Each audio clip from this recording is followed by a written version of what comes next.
Good evening and welcome to the Hawkers Softball Complex for the final of the Open Men's Nationals between the ACT and New South Wales.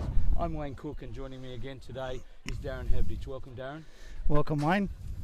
What do you see happening today in this final, given that the ACT realistically have been quite dominant throughout the week?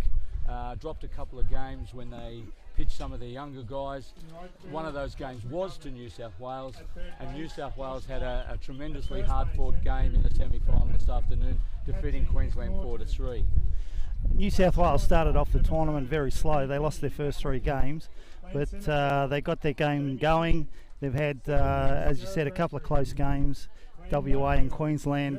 The important thing is they've been executing at the right time. ACT, well, they've got a fairly good record and they'll be facing Adam Folkard, so they need to be at their best to try and take this final out. And on that, the lineup for the ACT sees Adam Folkard pitching to Nick Norton. The first baseman will be Andrew Kirkpatrick. The second baseman will be Jared Bradbury. At third base, we have Josh White. At shortstop, we have Evan Byrne. At left field, we have Josh Mcgovern. Centre field is Jamie Sheehan. And at right field, Jeremy Bradley. The DP will be Matt Wickham, who will hit for Folkard. The first 3 hitters to face for New South Wales in the top of the first will be the right fielder Callum Bichel, the second baseman Peter Wards, and the centre fielder Hayden Matthews. How do New South Wales defeat ACT, Darren? New South Wales have to go into the box with an approach of trying to cover the plate, making some adjustments. Folkard's been getting better as the week's gone on because he's had very limited pitching since back in July, August at the World Champs. He's come off a fairly substantial injury. He looks to be moving quite freely though.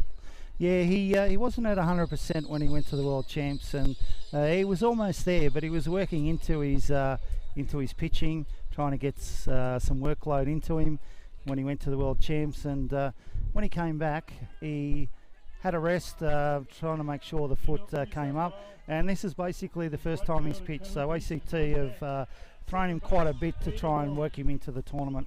Fabulous. The lead-off hitter, as I said a little earlier, will be Callum Bichel as he comes to the plate, and basically ruins all the work that the groundskeepers have done by digging out the holes and getting rid of all the lines.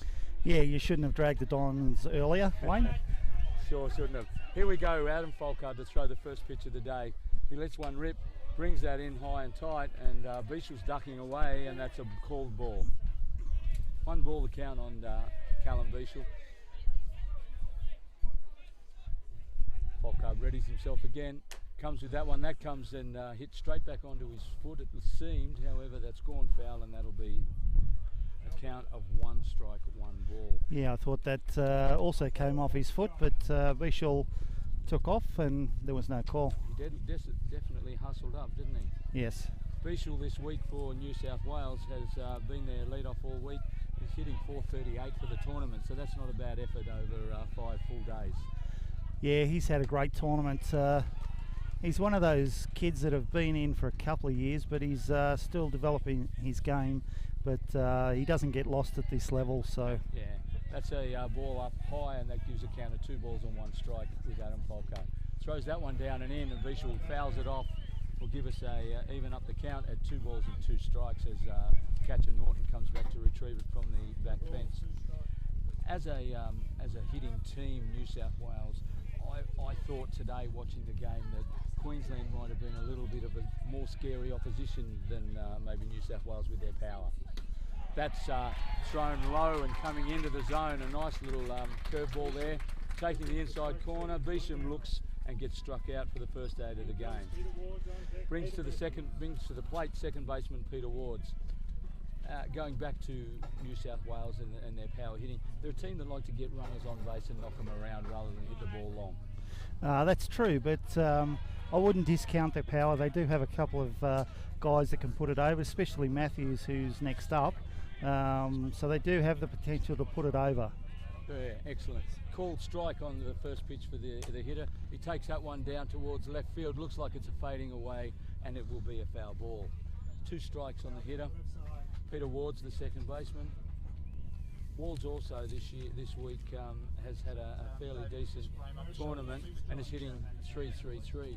So for the uninitiated, 3-3-3 means that for every 3 at-bats that he has, he gets a base hit. So that's dangerous in itself for someone who hits that sort of average. That's true, and he's also got some slapping in his game as well. So he'll drop a bunt, drop a slap. So he's got that side of his game as well. Fantastic, and Folkard comes back with the ball there. We've got 1 ball and 2 strikes. Throws that one. That looked to be on the money, on the belt. I've got no idea why Ward is looking down the umpire like that. That looked pretty good from here. Yeah, looked good. We are on the other side, so I don't know if it slid inside or he thought it slid inside, but the blue thought it was a good pitch. Fairly dominant opening for Adam Folkard, striking out the first 2. Very different scenario to what we saw this afternoon in the semi-final, where Marshall Cronk really did struggle for the first innings and New South Wales got themselves out to a 2-0 lead. Yeah, Adam's been working into the tournament, as we said earlier. He hasn't done much pitching since the World Champs. Spoke to Andrew Kirkpatrick earlier and he said he made a conscious effort to try and get some workload into Adam. Fabulous. Adam comes with the first strike, fouled off there by the hitter. Goes with a change up there and drops that. That's the old 46.5 footer again, and Nick Norton got in behind that.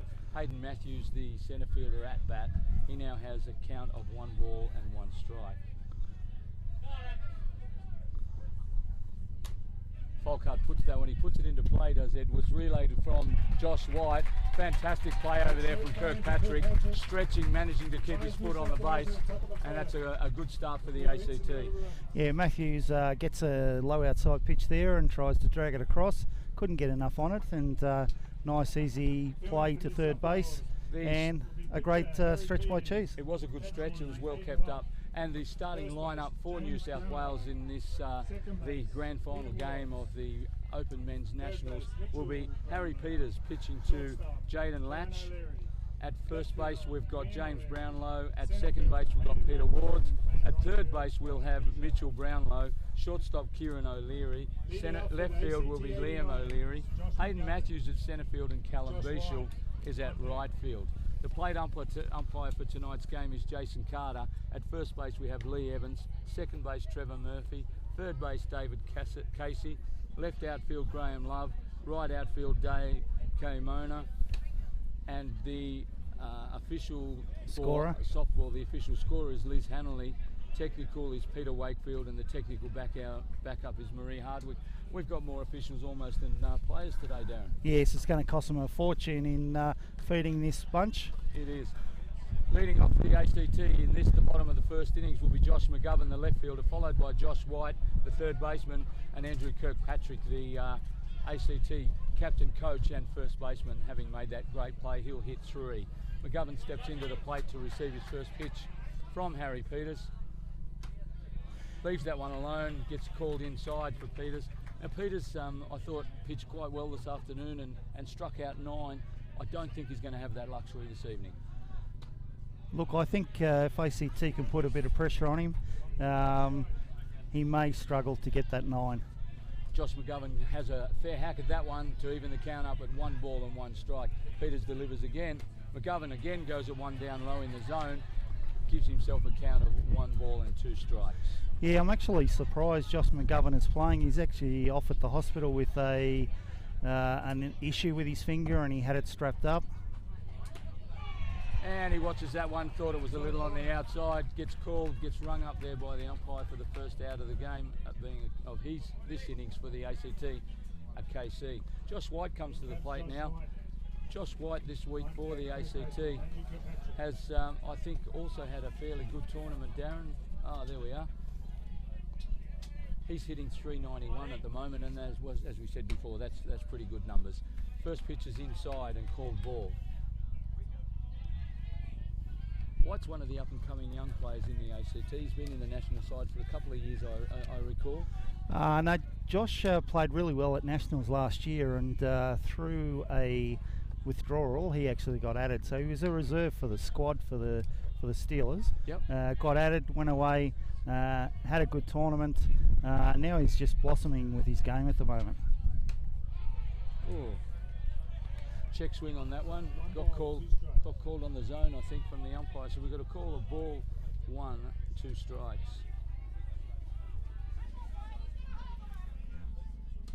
Both pitchers on top so far in this game.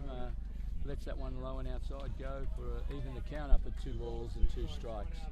Fantastic evening here tonight in the ACT. Probably about 25 degrees still. White hit someone back past Harry Peters through the middle for the first base hit of the game. Yeah, that one there, the ball got hit up through the middle past Harry, and for a split second I think Kieran O'Leary actually lost it. I thought he had it covered myself to start with, and then it just, next minute I see it's being fielded by the centre fielder, so obviously it had a little bit more travel on it than we thought. Brings to the plate Andrew Kirkpatrick. Now Kirkpatrick is one of the premium hitters in the Australian League, I would believe.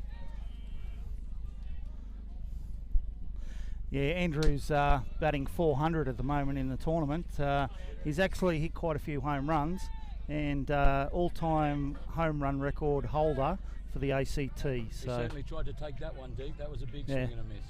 It's only one way he swings, isn't it? And that's all or nothing with the big cheese. Yes, that's right. Evens the count up at 1 ball, 1 strike. We've got 1 out here in the bottom of the second. Josh White's at first base by value of a base hit to centre fielder, and Andrew Kirkpatrick's in the plate. Kirkpatrick takes that one but goes foul. Give him a count of 1 ball, 2 strikes. Very dangerous part of the lineup for the ACT. Kirkpatrick hits well, Norton usually hits well, Evan Byrne, and the other day watching I saw Matt Wickham put 2 balls out over the right field fence. Kirkpatrick lets that one go, that's called ball, and that's 2 balls and 2 strikes. Yes, Nick Norton's been in the Aussie Steelers program for quite a while, but he's actually had a breakout tournament here, and he's up leading the averages at 500. 500 every a base hit every 2 at-bats is a pretty good effort. Kirkpatrick legs that one foul down the left. Yeah, so that's leading the averages for ACT at 500. You would almost suggest that would fairly close to be leading the averages for the tournament, wouldn't you? Yes, we don't have the figures for the whole all the teams, but he would be close up the top there. It's a fairly good average, 500. Yep. Something Kirkpatrick has a big swing and a miss at that one. That's the end of him for the innings. That's the second out, and once again, first 2 outs for both sides have been strikeouts, so the pitchers have both been fairly dominant early in the game. Brings to the plate Nick Norton, the catcher. As we said earlier, hitting 500 for the tournament so far, and very dangerous hitter here.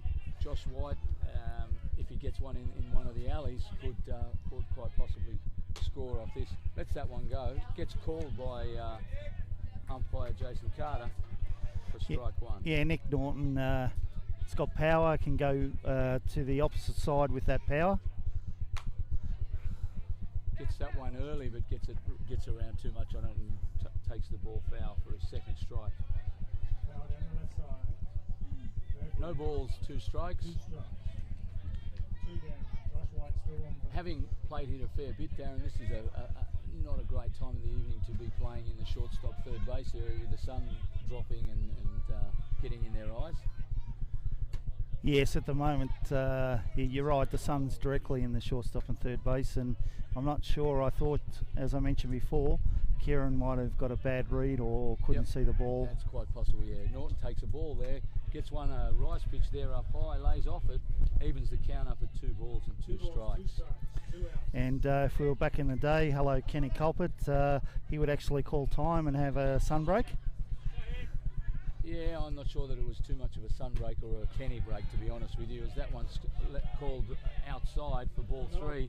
Loads the count up for Norton at 3 balls, 2 strikes.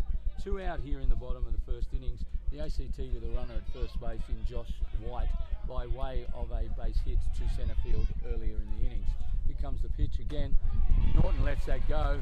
Not overly happy with the call. Has a bit of a chat to the umpire. That's the 3rd strikeout for the innings. Yeah, so I think Nick was just walking off asking the umpire who was having dinner tonight. Umpire replied he's going out to Dixon. And I thought Nick then added that he'd like to join him. That's correct. So, no runs scored in either of the top or the bottom of the innings, leaves us at 0-0. with New South Wales coming to bat in the top of the second. They'll be led off by the left fielder Liam O'Leary, followed by Lachlan Hay, the DP, and James Brownlow, the first baseman. Very, very dominant both pitchers in that first innings. Definitely, I think Harry started off really well. Be interesting to see how Adam goes. He's once he's got some workload into him, his rise ball's starting to go harder and harder. You would expect that Harry, having thrown 7 innings earlier in the day, he got himself a nice 3 to 4 hour break, but it still has to take the toll on the body fatigue-wise. Oh, absolutely, the whole week. But Harry's renowned to be a workhorse. He does a lot of work, 7 days a week sometimes. So, as I said in the previous broadcast, sometimes he needs to be told to have a break. So I don't think fatigue will set in too much for Harry. They're the players you love, though, as a coach. Those who want to put in the work and want to do the work. So I've seen so many players over the year, Darren, have so much potential, so much talent, so lazy and don't use it. That's correct. Potential, that's an interesting word, isn't it? It is, and most of us have it. Yep. It's just what we do with it. As Folkard delivers the first pitch, it's low and outside. O'Leary leaves it alone, and that's a ball 1. Folkard's another one that, through having coached him over the years, is another bit of a workhorse. Has been a workhorse. I'm not sure what he's like these days, but used to work extremely hard. No, definitely dedicated to his sport and works extremely hard. 2 balls. O'Leary gets all of that. That's a great shot of the ball. And he's fairly quick. He's going to go round to 3 here, and we'll make it quite easy.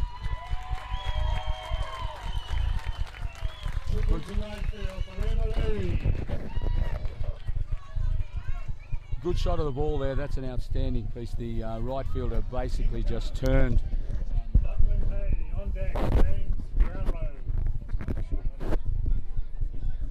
Yeah, excellent hit there by Liam, drilling a ball straight out to right field over his head, and making it quite easy to third base. This will test the ACT's defensive prowess now. Folkard comes back the only way he knows, straight back through the strike zone, and gets himself a strike. Yeah, good spot there, drop ball low out.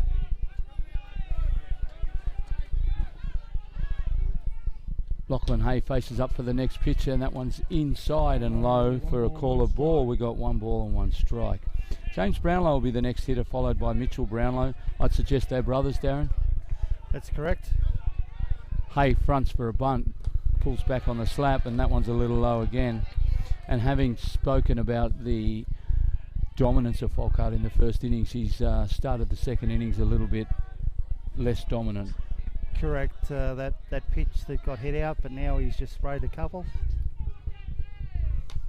Comes straight back to the strike zone though. Lachlan Hay fouls that one back. That'll even the count up at 2 balls and 2 strike. Yeah, for James Brownlow and Mitchell Brownlow, their father Chris Brownlow coaches the New South Wales under-17 boys team, so the whole family's involved.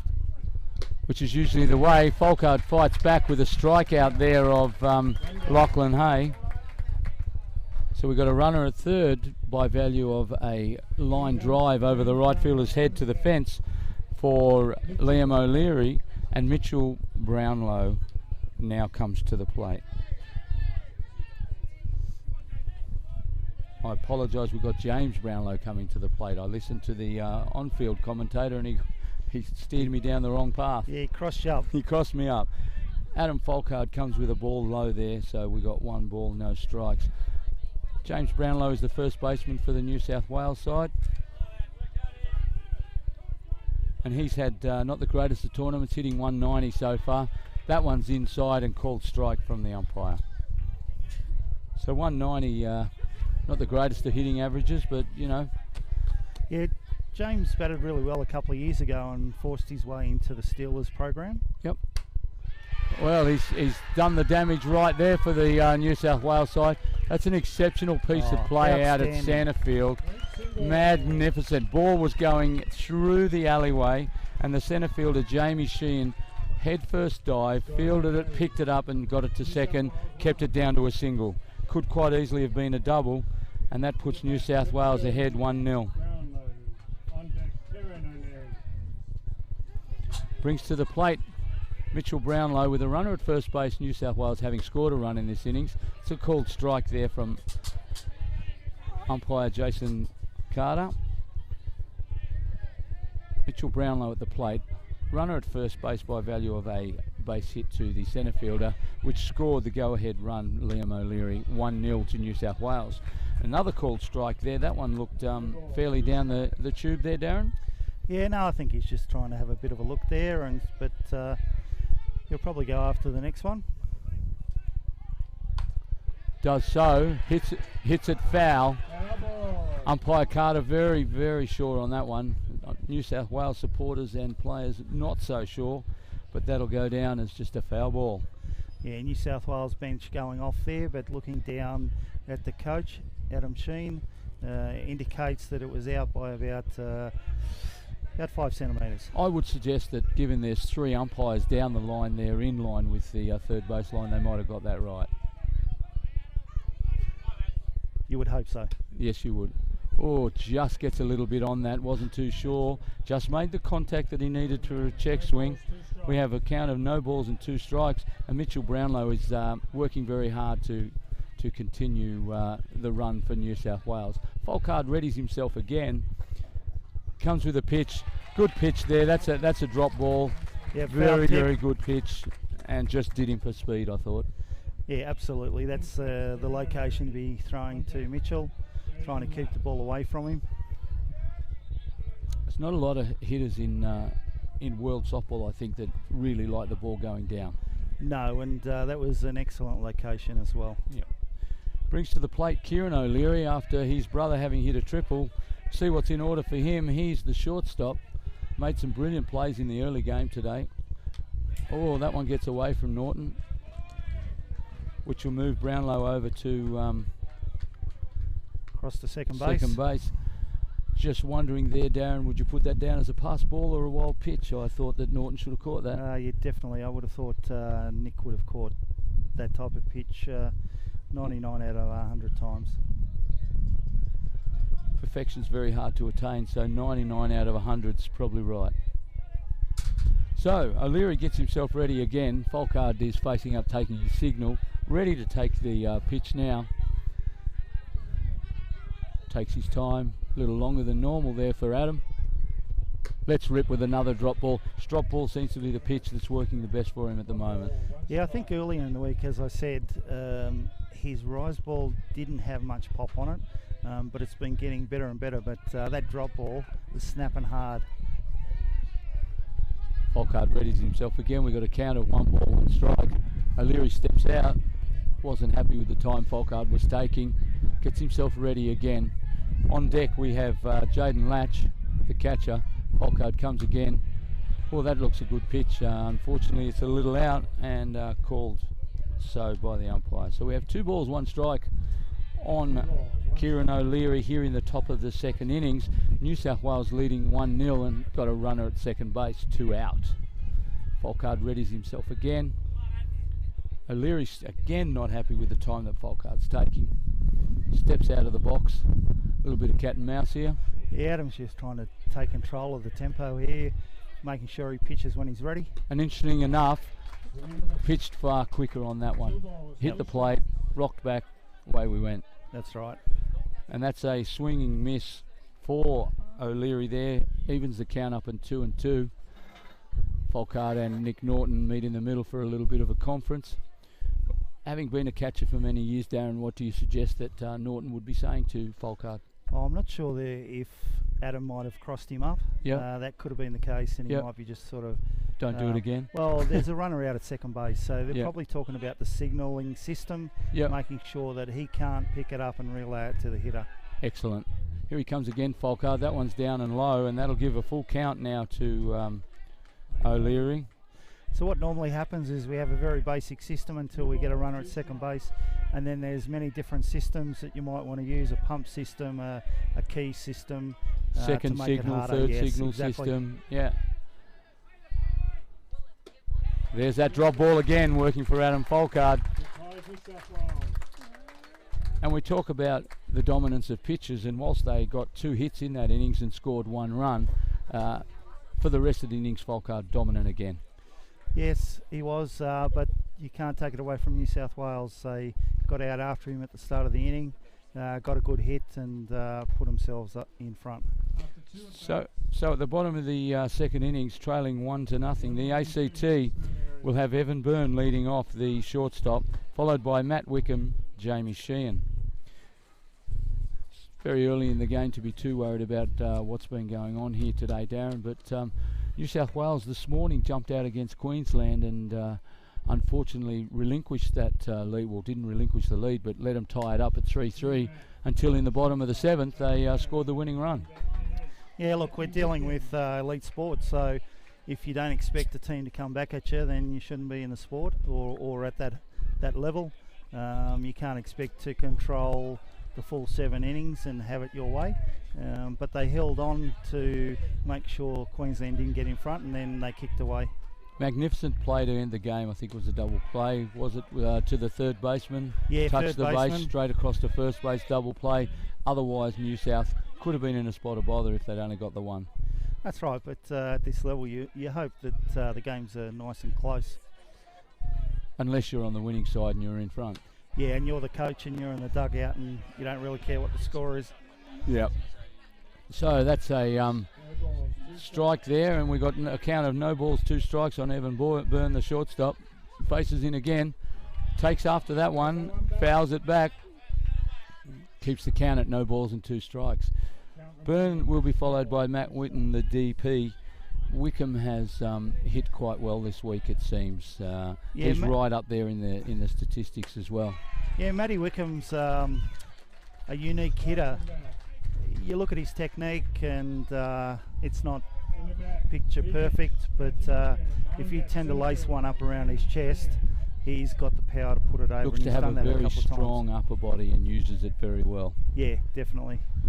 So Wickham steps into the plate now, ready to face Harry Peters. On deck we have Jamie Sheehan. Wickham gets that one down low, fouls it off to right field for a strike. Peters, I feel in this game has been much better early on than what he was this morning.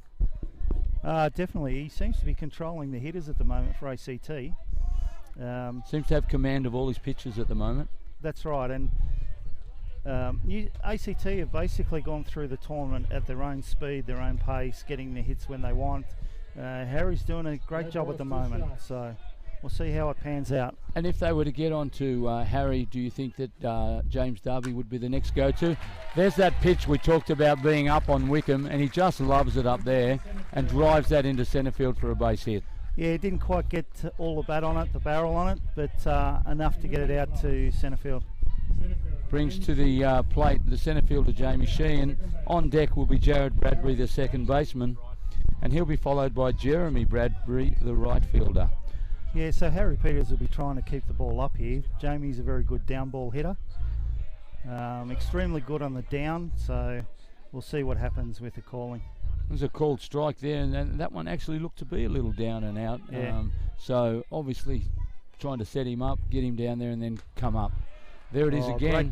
Great call. They've got that edge going and they're frozen Jamie on that one.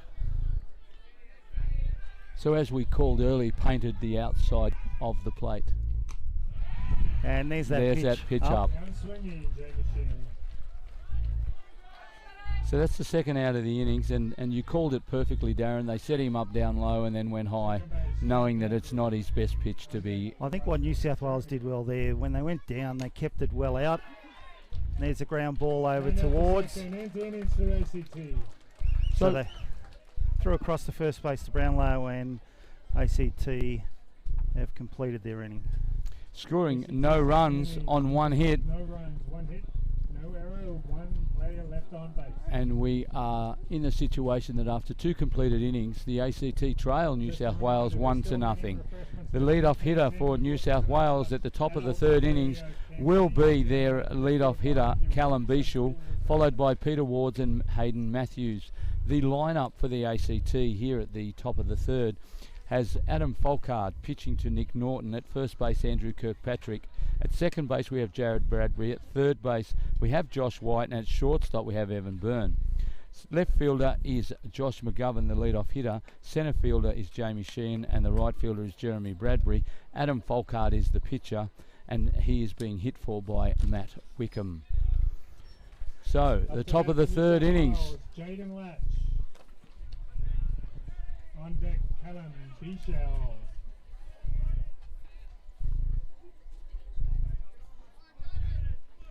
So Jaden Latch is the lead-off hitter here in the top of the third innings, followed by Callum Bishell. Latch steps in. Latch is catching today for the New South Wales side. Takes that one. Umpire doesn't like it across the zone and calls it a ball. Yeah, just going back on Jamie Sheen, what New South Wales did well, they stayed on the outside edge, and if you were to throw that drop ball inside or middle of the plate, he'll go after that. So they got a couple of strikes and then went up, so perfect calling then, perfect spots. Fantastic. And now we're sitting with 2 balls on Jaden Latch. That one he decided very, very late that he was going to have a crack at that, and that's the first strike for this at-bat. 2 balls and a strike with none out and no runners on base, given that Jaden Latch is our lead-off hitter. Takes a step out of the box. Folkard readies himself. He's very ready. He's ready very early this time, is Folkard. Likes to keep his momentum going, puts that one up and out. And we've got a count of 3 balls and 1 strike. 3 balls, 1 strike. And over the last 2 innings, even though Folkard has struck out 5, he's thrown a number of pitches that haven't been in and around the zone. Fouled off that one by Latch. Gives him a full count now with 3 balls and 2 strikes. So Darren's going to step out here for a minute, and we're going to be joined by Michael Tanner. Welcome, Michael. Thanks, Cookie. Thanks for having me. No problems, mate. Michael, as Folkard readies himself to pitch to Latch, he throws that one down low, straight across to Josh White, who relays that across to Kirkpatrick for the first out of the innings. Michael, tell us what your role is here at the Nationals this week. So this week just been helping out the head coach of the Aussie Steelers, Lang Harrow, just with a bit of selecting for the boys. So been out all week and just watching some games and having some chats about where we think the Steelers should be going. And has anybody jumped out at you this week so far that you hadn't sort of seen on the radar earlier? Yeah, definitely. There's been a few players that have had a really good week. Yep. So one Byrne from WA had a hell of a week this week. He was really impressive. Yep. And actually, it's good timing here because the guy at the plate, Callum Bishell, for a rookie at the tournament, has had a hell of a week, been swinging a really good bat. Forced his way into this New South Wales lineup. He started on the bench at the start of the week, and results talk, and they found it hard to leave him out. So he's had a great week as well. As we have a 2 strikes on the batter, he pops that one out towards left field, tracks back a couple. It's going to be a little short. He's going to get underneath that nice and easily, and that'll be our second out of the innings, a fly to 8. Brings to the plate Peter Wards. Having a look at the Australian Steelers and seeing the players that have been around, we seem to be coming to a little bit of a transition period with the likes of Folkard, Kirkpatrick, getting on, thinking about retirement. And there's going to be some new younger guys who are going to need to come and take their place. Definitely. So a lot of the chats that we've had this week in trying to get a squad together has been to try and blend that mix of experience, but also to bring some youth in, noting that guys like you said, Andrew and Adam, that they're getting towards the end of their careers, and we need to start planning ahead as well, and trying to blood some of these younger guys that'll be there for the future, try and get them that experience to keep the Steelers going strong, sort of that 5, 6, 7 year mark. 2 balls on Peter Wards, and on both calls, Catcher Norton turned to have a bit of a chat with the umpire. He thought they were in the zone and the umpire didn't, so they weren't talking about what they had for dinner, were they? I don't think they were. They were pretty close, those ones. Yeah, and we got a called strike for that one. That's down low again and ball 3. And given that we're heading into Worlds, have Folkard and the likes of Kirkpatrick and the older guys, have they made themselves available for the next tournament that's coming up? So Adam definitely has. Adam has his name in the mix for that, so at the moment he's happy to keep going, and at the moment Andrew, we haven't had that conversation with Andrew yet, so he obviously has a very busy schedule, so once he frees up a bit, I think we'll probably look to sit and have a chat with him and just see where he's at and what he's thinking. On no hits, the New South Wales side scored no runs, and at the midway part of the third innings, lead 1-0. For the ACT in the top of the third, they will be led off by Jeremy Bradbury, the right fielder, followed by Josh Mcgovern and Josh White. So given that that they have been the mainstay of the pitching stock over the years for Australia, who are the guys coming through? Who are the guys that are going to say, hey, when they're done, I'm ready to go? So we've obviously got Harry here tonight. So Harry's one that I think he's doing a good job in knocking on the door. There's a couple of other guys here this week that have been in the fold with the squad for a bit. There's Jared Farrell from South Australia, and then we saw the return this year of someone like Andrew Blackshaw. WA obviously had Tyson Duncan, so we've got a few guys there that I think there's a bit of competition for that spot. The other positive thing we have going for us is there's some really good talent coming up through the under-19s. So when we look at that, obviously 18 months out from the next men's worlds, but then the 2 years after that, with a couple of those, the guys that are sort of that 18-year-old mark at the moment, I think we're probably going to get a bit of pressure put on some of these open guys when these guys start making their way through. Given that you're helping and you're going to be a part of this transition, I look at the ACT and note with much anticipation the likes of a Matthew Harrow, who are 16, 17 years old, playing in this open tournament. I'm not sure, I think he played in the under-17s tournament. So he'll be in the go to the under-19s this week, yeah. So he didn't play in the 17s? He didn't, no. Right. It's still a great effort for him to be a part of this side, and a great learning curve, being a pitcher, to be with what we regard as the two best pitchers in the world. Oh, it is definitely, and I think that's a big part of ACT's success, is the culture that we've had in the team, and just the willingness for the older guys like Andrew and Adam to bring up young players, give them good time, and also to be able to coach them through and try and bring them up to the level and give them the experiences that Andrew and Adam got when they were the same age. Josh Mcgovern is a guy that has come through. We got no balls and 2 strikes on Mcgovern. Mcgovern is a guy who's come through the under-19 program. Is he any nearer to being in the Australian Steelers squad? Yeah, so Josh has had a really good week, and he went to the last Worlds as well. He was one of those younger ones they took looking to the future, so he had a good showing this week, so yeah, he's well and truly in the fold. He certainly does not like that pitch on the outside corner, though, because that's the second time tonight he's been left looking at it. It is, and Josh is carrying a bit of an injury. And the thing I like about Josh Mcgovern is the fact that he was at hospital 2 days ago with a finger injury that would stop most people from even considering to play today. Yes. And he had the mindset right from the go that he was going to be playing today.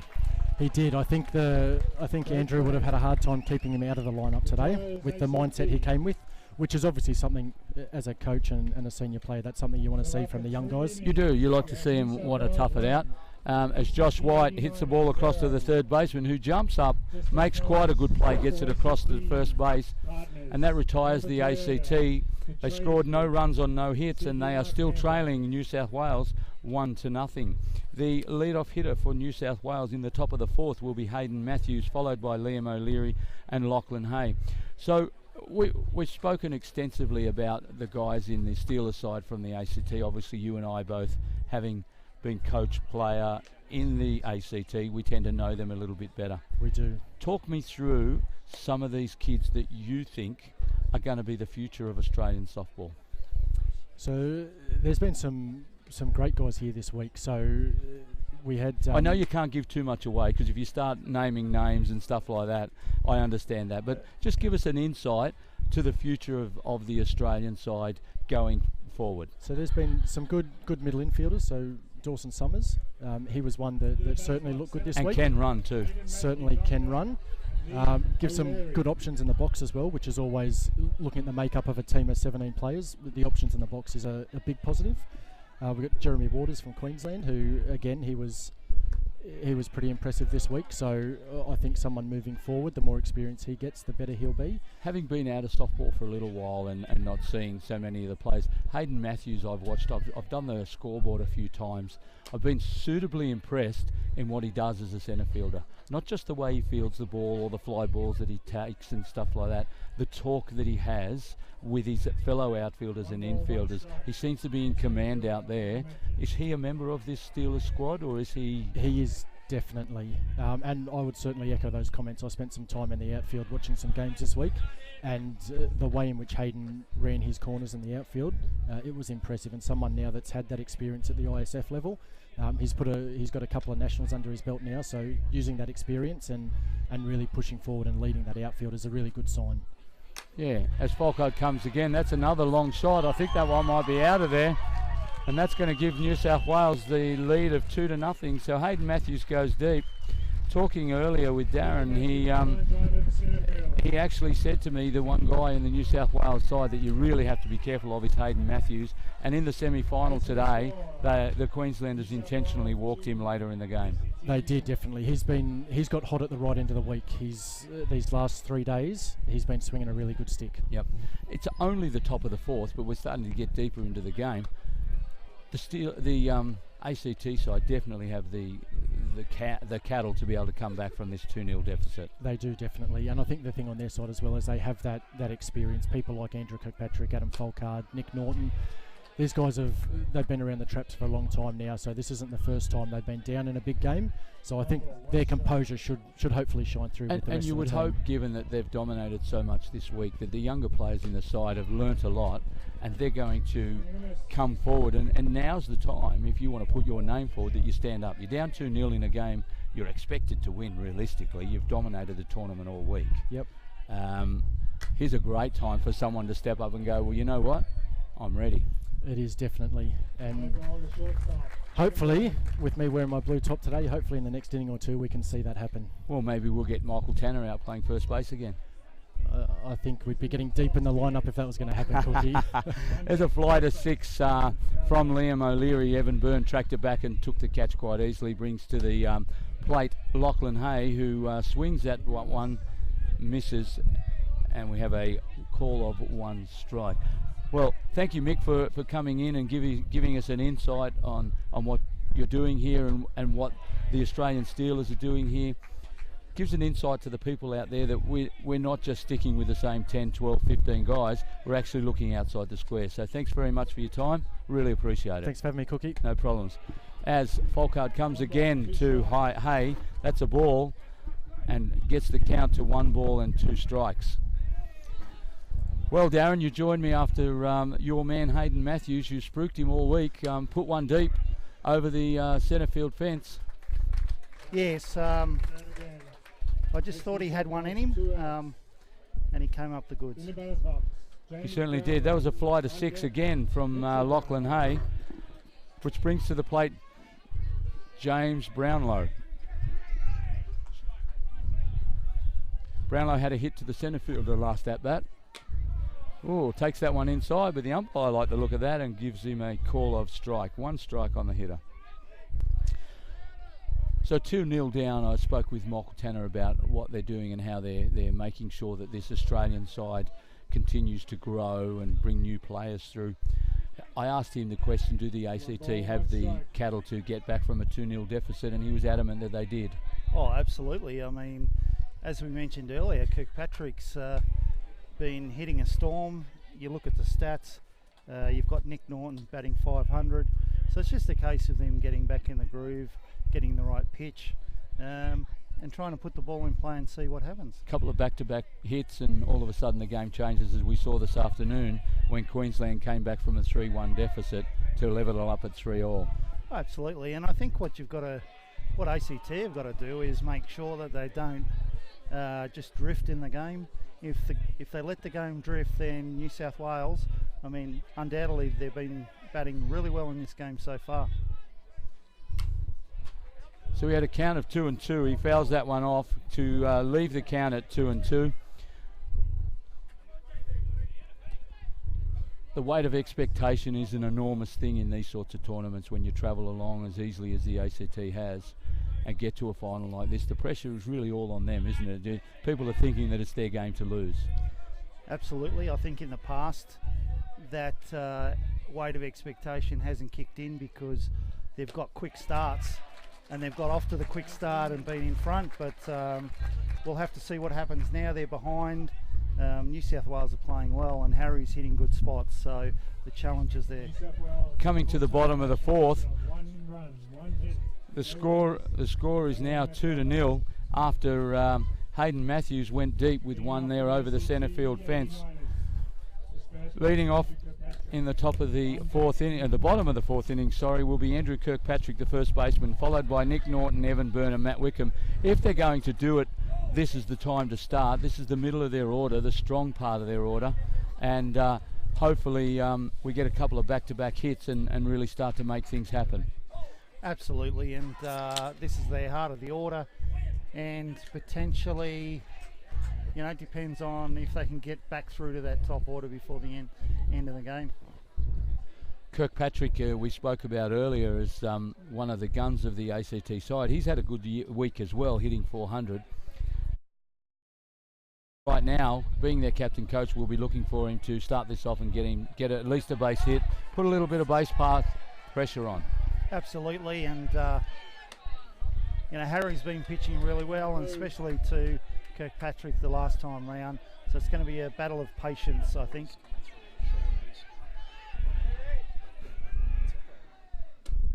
That's the second pitch outside. They're obviously trying to keep the ball away from Kirkpatrick as much as they can here and try and paint the outside, the corners, make sure they don't give him anything up and in to put deep. Yeah, look, the book on Kirkpatrick is if you go up and it's in, he'll take it over.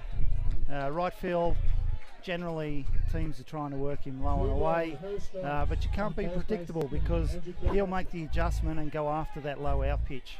And 3 balls now, they're just looking to keep it outside. Had a look at that one. I love to see hitting like that. It doesn't matter how good you are when it's 3-0. That next pitch has got to be pretty special to be having a hack at. Absolutely.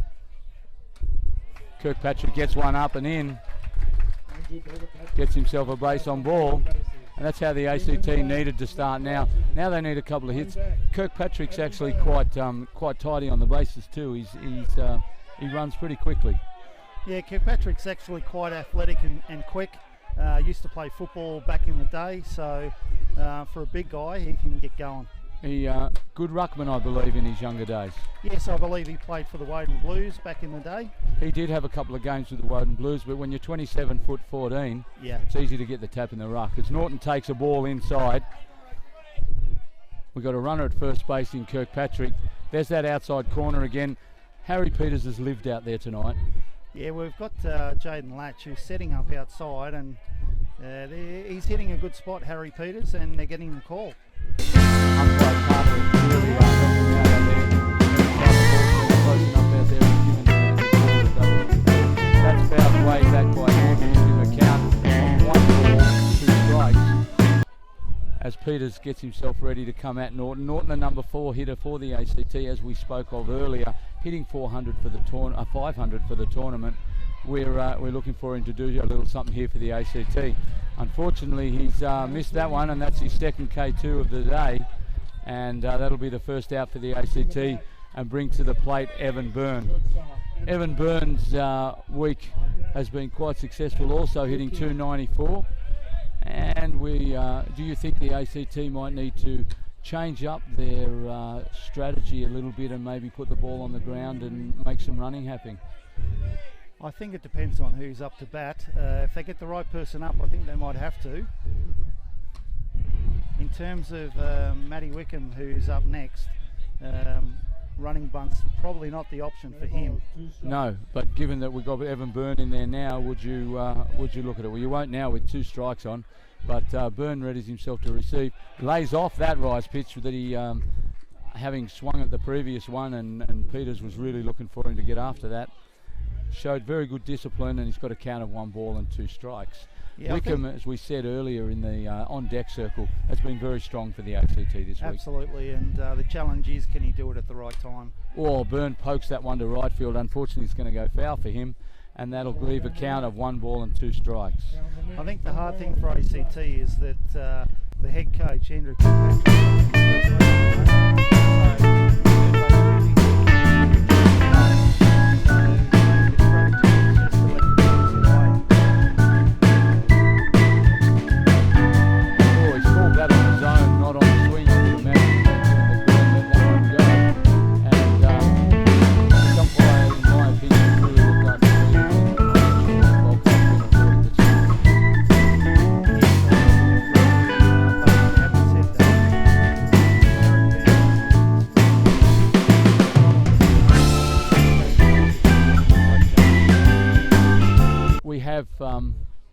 the coach Sheehan going out to give Peters a drink.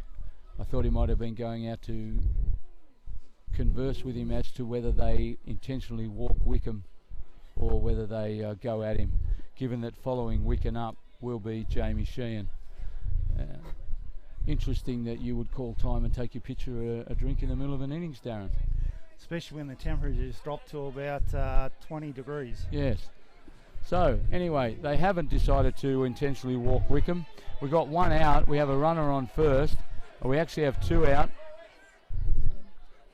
And Matt Wickham is at the plate.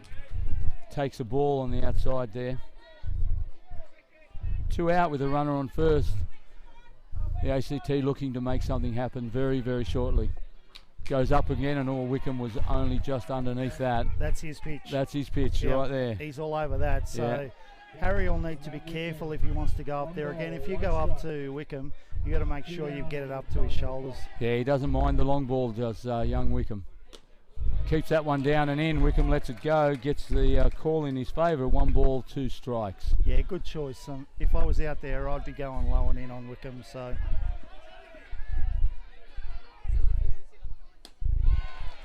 Has a big swing and a miss at that one. Swing and a miss. Takes the count to 2 balls and 2 strikes. We have a count now on Sheen of 2 balls and 2 strikes. We are having a couple of sound issues at the moment, so between the next innings we'll take a short break and be right back with you, and try and fix the problem. But in the meantime, we have Matt Wickham in the box, Andrew Kirkpatrick at first base. We have a count of 2 and 2, and there's 2 out. The ACT trail 2-0 in the bottom of the 4th innings of the Men's Open Final. Wickham has hit that one extremely hard. Hit the pitcher, gone past the second baseman. That was unbelievable. Everything was happening there. Wickham got himself up the line. We now have runners at first and second with Jamie Sheehan coming to the plate. Yeah, that's the pitch that just sat up a little bit. Obviously Harry didn't want that pitch exactly in that spot. Be interesting to see how they go pitching to Jamie Sheehan here. Obviously they'll be trying to stay away from the low and in pitch. He's been working very well with his low pitches, hasn't he? And this is the guy you don't want to be throwing those to. Yes. So Latch has called time on that. Gone out to have a chat with Harry Peters. Wouldn't surprise me to see this first one go up. Sheehan readies himself again to receive the pitch. Harry Peters has dominated the ACT hitters so far tonight, it's fair to say. Keeps that one down low. He doesn't have a swing at that. They've asked if the umpire, and the umpire said no again, and that's a called ball. See, that's that low out pitch. They're trying to get that strike. So if they do go down, they're trying to stay away from him. Yep, and then they'll go up and try and trick him out of the at-bat. So here we go. Sheehan gets himself ready again. Peters is coming with the pitch. There we go with the up pitch. And Sheehan lays off it. Now has a count of 2 balls. It's a situation that they probably don't want to find themselves in at the moment, given that the next hitter will be Jared Bradbury, the second baseman. Sheehan gets himself on. He puts that base path pressure that we've been talking about. Sheehan steps out. Makes Peters wait a little longer. Peters readies himself, taking his time on this one. 2 balls is the count. Runner at first and second. There's the pitch. Nice play from the first baseman, stretching across to his backhand. He doesn't make that. They probably score a run and end up with a runner at third. Absolutely, and that's an important inning there, right there for New South Wales. They're looking good at the moment. It's just a matter of whether Harry can close it out. We're going to have a short break now as we try and fix these sound issues, and we'll come back with the top of the 5th innings.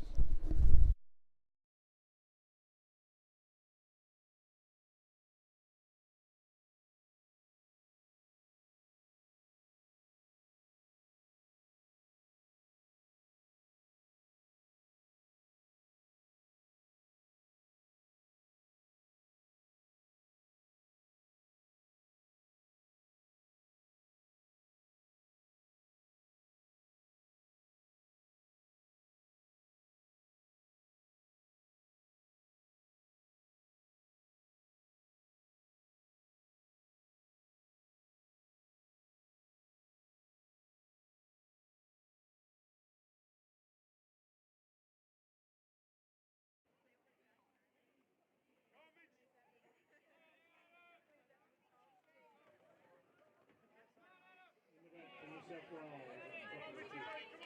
Third base, Mcgovern, on deck, first base, Serena Reid.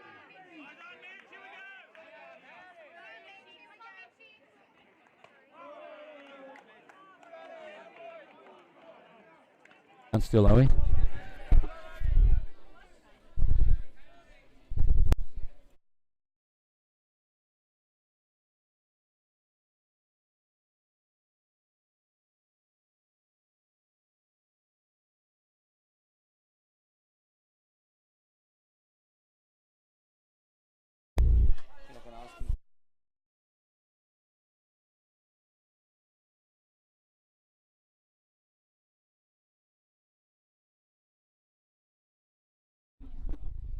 Welcome back to the Hawker softball complex as we're going into the top of the 5th innings.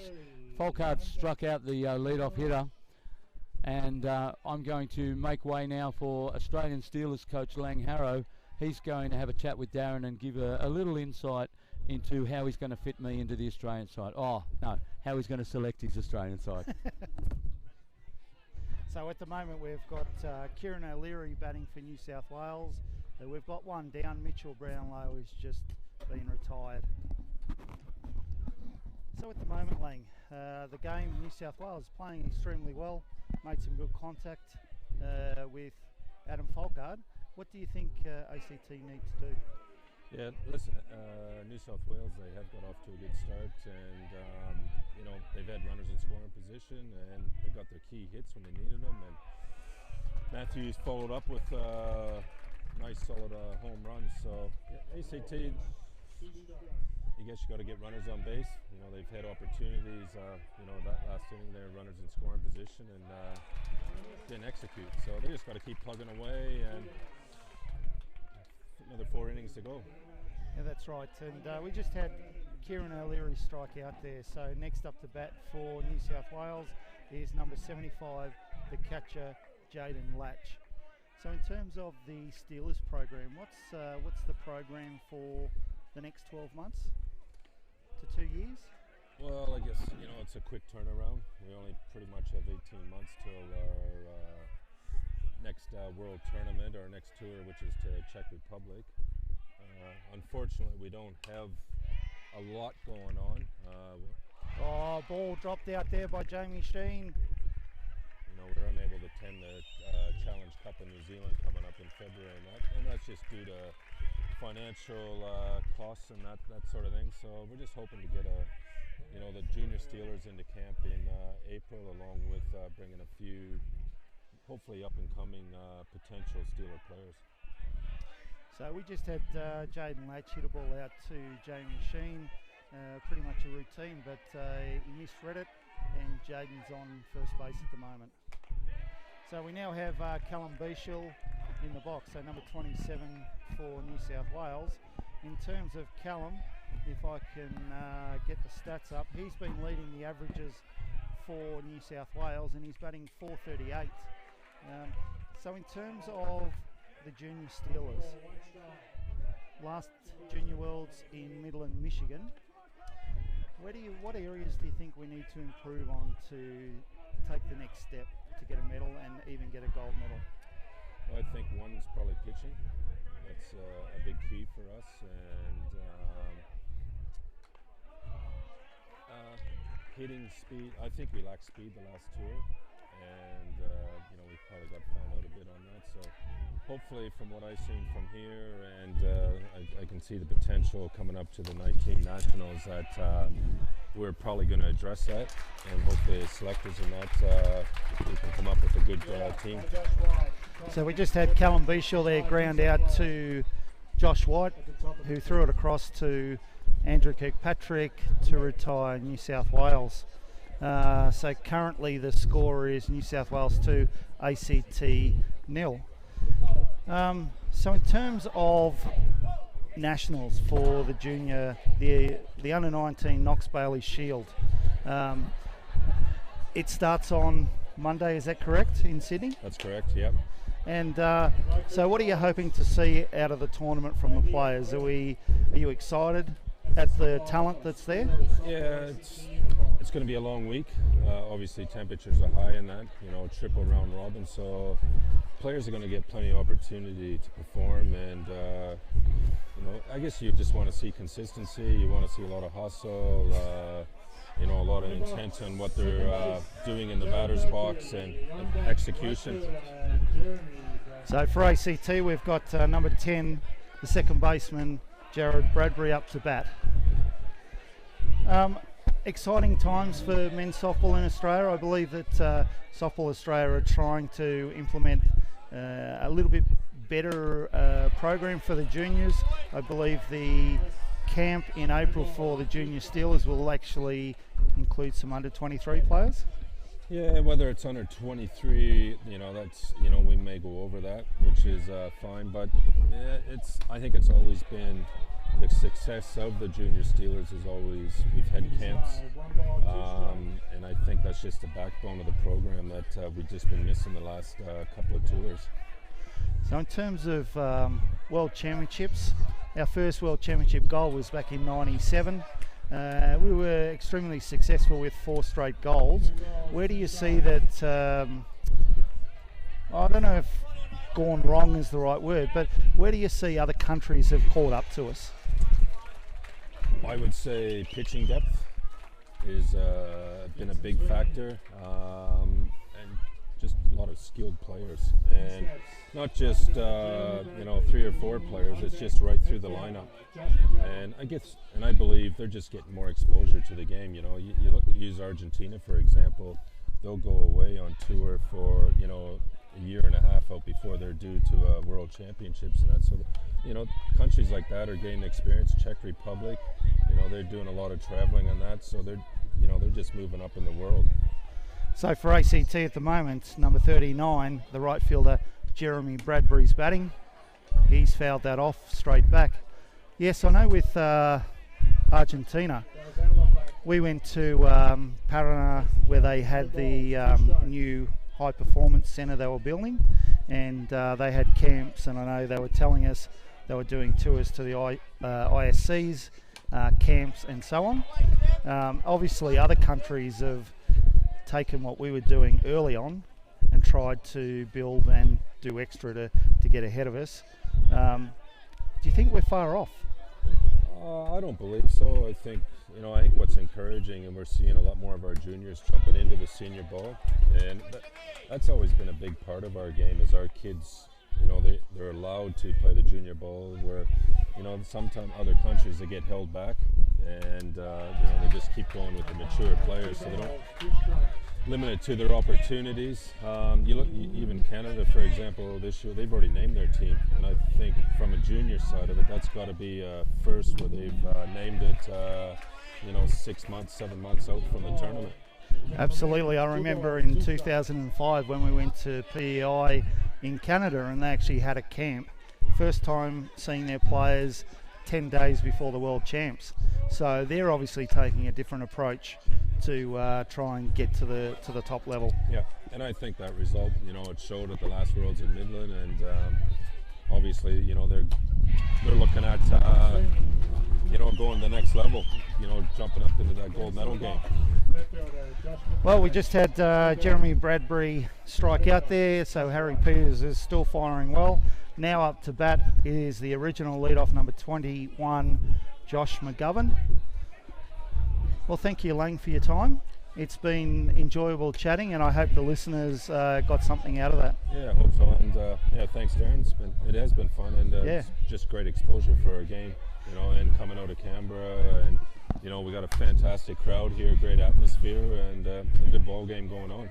I think Softball Australia should be applauded for the joint tournament with under 15s and over men. It's been a great eye-opener for the under 15 kids to watch this talent that we have. Absolutely. Yep. Thanks, Darren. Okay, thank you, Lang. So we've got Josh Mcgovern, so we'll get back to the game. Josh Mcgovern's up to bat. We've got 2 balls, 1 strike. Harry's ready to come back to the plate.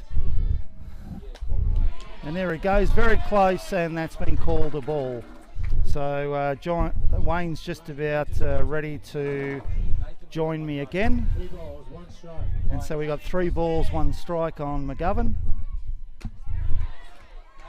and a late call there for a strike, which loads it up for Mcgovern.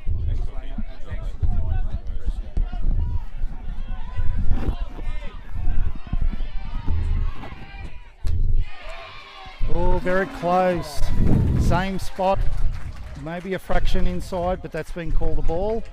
The New South Wales, Harry Peters and Jaden Latch thought, well, you had a strike there, so let's go back. But obviously must have just missed. Yeah, I don't think he's got too much to complain about. I think he's had the rub of the green with the umpire so far tonight. He seems to been getting a lot of calls, and he's had one go against him. Good line, part of the lineup for the ACT. Josh White comes to bat now, rips that one into right field. That's almost taken the right fielder's head off. Mcgovern's going to come all the way around, and he's going to score easily. Fantastic piece of base running. Good hitting from Josh White, hit behind the runner. Callum Beachell bobbled that ball a little out of right field, and Mcgovern scooted the 3 bases to score and bring the ACT right back into it. Yes, McGovern scooting down to third base. Coach was trying to decide whether to send him. They saw the throw was being directed towards second base, so they let him go. I'm not too sure that ACT are giving the respect that you need for someone to be at third base to make those decisions. They're very, very quick decisions to be made. You cannot hesitate on that or the runner's dead. Absolutely, but that's the disadvantage of having Andrew Kirkpatrick and also Adam Folkert as the 2 coaches. They've been doing a great job this week, but if they're in the heat of the moment and one of the young fellas has to surely there's a senior player in there that could take third base. Yes, well, you'd think Nick Norton, but he's on deck at the moment. Yep. Puts that one low, does Peters. So looking through the order, if you were to have someone out there, you'd probably have Jamie Sheen. So Mcgovern reached on a walk, advanced 3 bases to score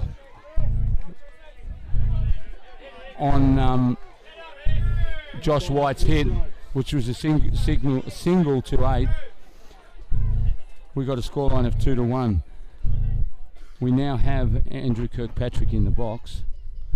So we've just got the umpires trying to work out the count here.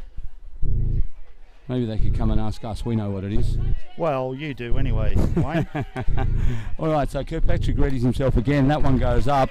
They'll really be trying to keep it away from Kirkpatrick now, given that if he pops one out here, they take the lead, the ACT, and will be very hard to catch. This is a danger hitter right here.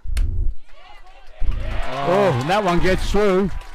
The shortstop seemed to take that very, very easy. Did he get a bad read? Did he get a bad hop? No, I think it just rushed him a bit, and potentially that might have been a bit of a bad hop. A bit hard to see there, but normally Kieran's pretty good there at shortstop. Yeah, well, he's got his head between his tail between his legs right about now, which brings to the plate the number 4 hitter for the ACT in Nick Norton. So we're going to put that down as an E6, and Josh White will advance on that E6. We have 2 out here in the bottom of the 5th. Runners at first and second, and the ACT have clawed 1 run back by virtue of a line drive from Joshua White. That one's outside. Norton has not liked the calls on that outside corner all night. Yeah, they've kept him off balance all night, so they've been painting that low outside. Peters readies himself again. Norton gets one up in the zone, pops it up. They're getting underneath it. Oh, didn't look overly steady underneath that, did he? But he made the play, and that's all he needed to do.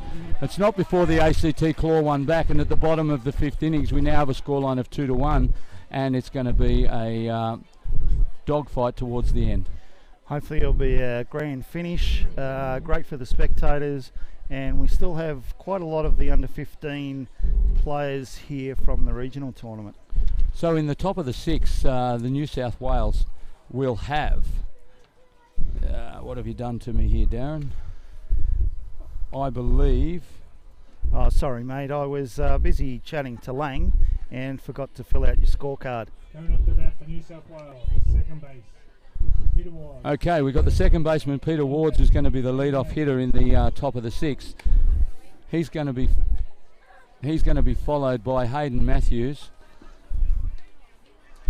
And Matthews will be followed by Liam O'Leary. Adam Folkard is still plying his trade on the mound for the ACT. Nick Norton still catching at first base, Andrew Kirkpatrick. At second base we have Jared Bradbury. At third base we have Josh White. Shortstop Evan Byrne. Left field is Josh McGovern. Centre field is Jamie Sheehan. Right field Jeremy Bradley. And your DP is Matt Wickham. Interesting scenario coming up. We have got basically 2 innings of softball left. 2-1, the 2 best teams in the tournament so far this week, and the ACT will be right in the middle of their order,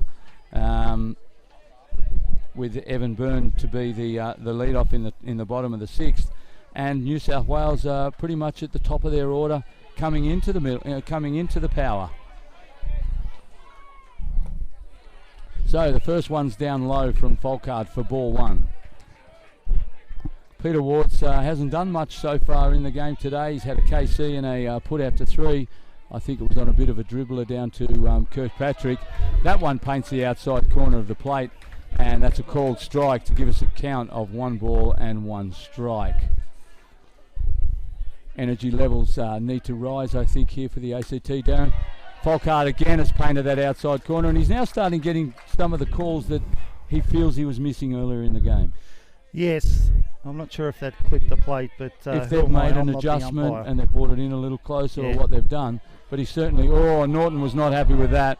He said, have a look at that. Well, that's what the crowd said anyway. Yep, so we now got a count of 2 balls and 2 strikes.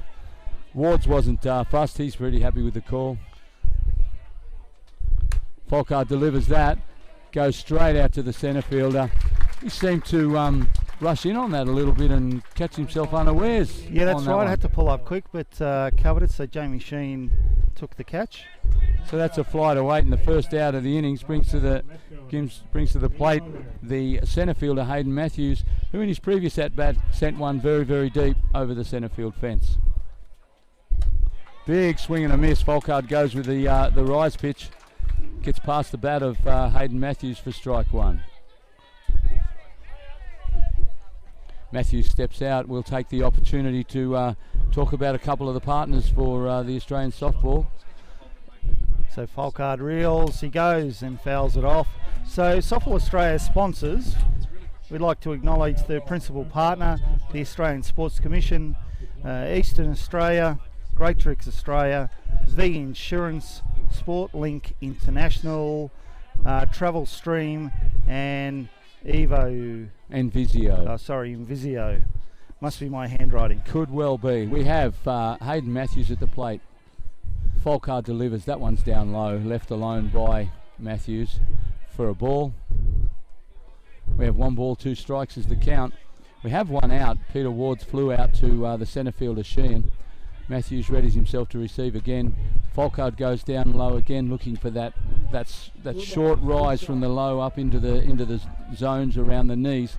Just misses, and we have now a count of 2 balls and 2 strikes. Folkard is facing up again.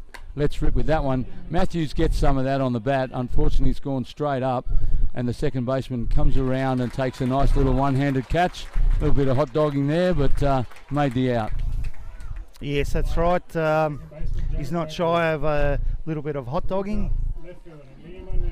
That was Jason Bradbury, Jared Bradbury. Yes, that'd be I Jared. believe he's a Canadian import. Is that correct? No, he's not. You're way off. He's a local. Oh, is he? Yes.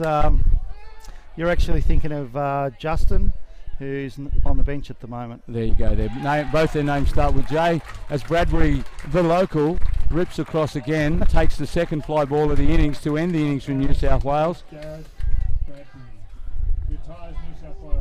Retires New South Wales. They'll go into the top of the 7th, led off by Lachlan Hay and James Brownlow and Mitchell Brownlow.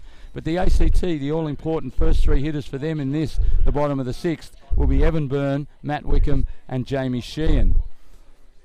Harry Peters is still plying his trade for the New South Wales side, and he's pitching to Jaden Latch. At first base is James Brownlow. At second base we've got Peter Wards. Third base we've got Mitchell Brownlow. At shortstop Kieran O'Leary. Fair to say that Kieran's had a bit of a tough day out there today, Darren. Yes, probably not one of his best days, but all he needs to do is have a couple of good solid innings, and New South Wales could take away the shield. The left fielder is Liam O'Leary, Kieran's brother, followed by the centre fielder Hayden Matthews, and at right field we have Callum Bishop, and he's their lead-off hitter. So for the ACT, coming to bat now is Evan Byrne. Evan Byrne's been a bit of a mainstay for this ACT for a number of years. I recall coaching Evan in the under-16, so he's been around for a while. Yes, and that must mean you coached a long time ago as well. Correct.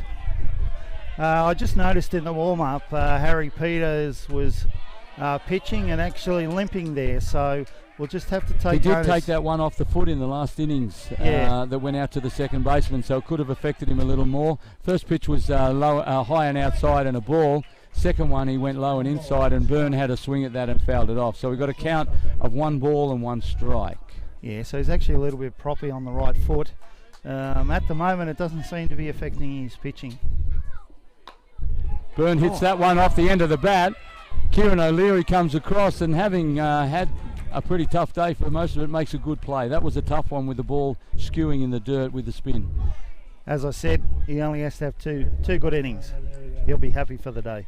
He certainly will. So that's the first out for the ACT. Brings to the plate the DP, Matt Wickham. We've spoken extensively about Wickham. Wickham was the one who actually took the ball off Peters in that last innings. Hit the ball nice and solid. He's 2 for 2 in this final tonight, and takes the ball inside for ball 1. So New South Wales is trying to stay away from that up pitch on Wickham at the moment. Gets a big swing on that one, fouls it back, gives us a count of 1 and 1.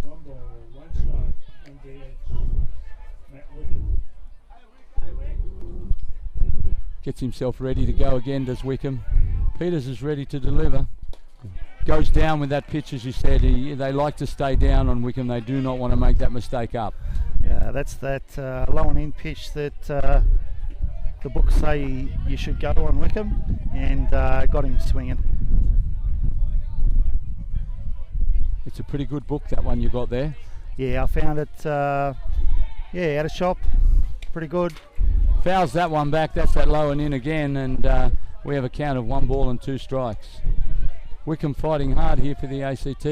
ACT realistically in this innings would like to get a runner or 2 on and put a little bit of pressure on New South Wales.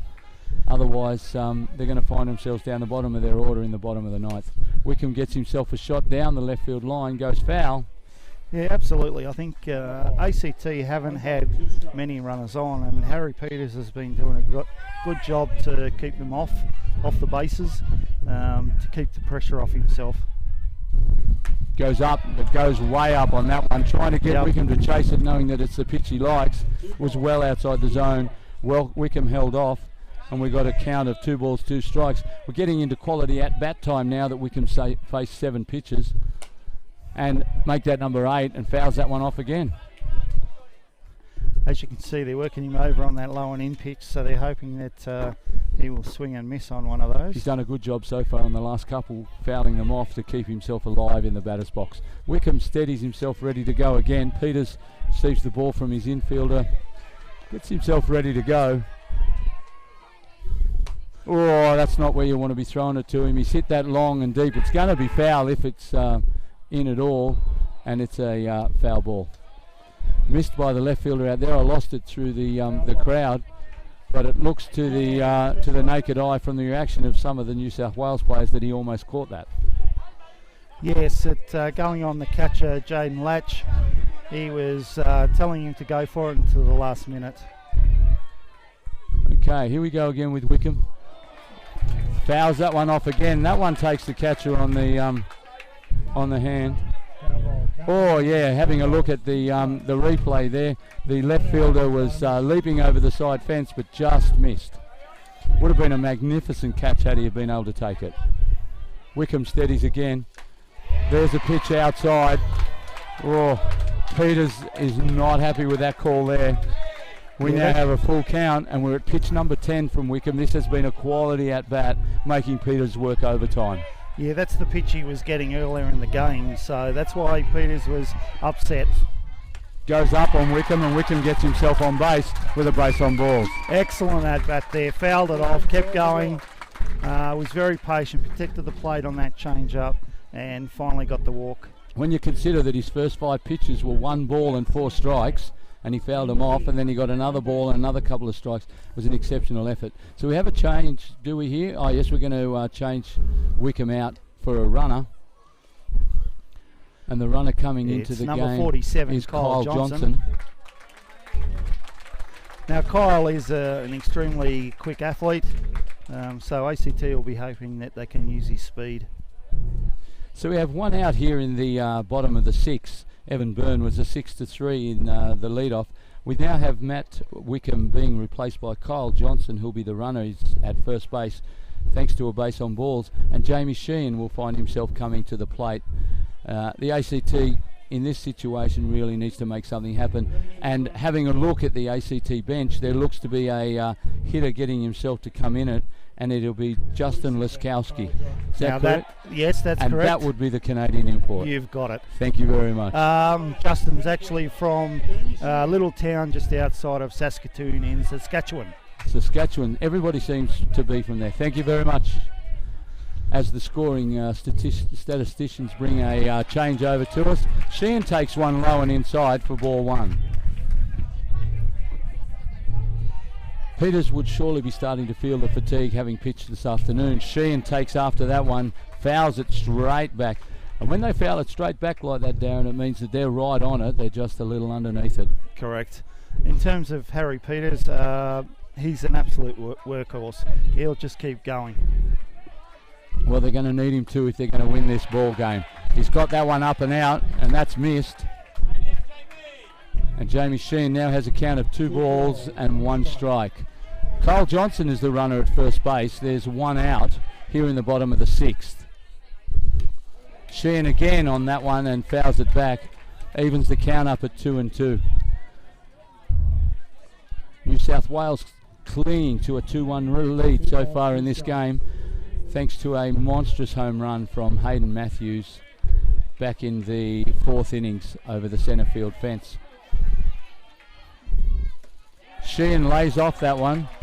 I thought the New South Wales guys might ask for a call there from the first base umpire, but they left it alone.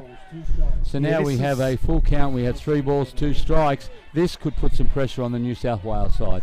Yeah, this is probably the first time that Harry's looked like he might be struggling, and he's starting to get behind the count now.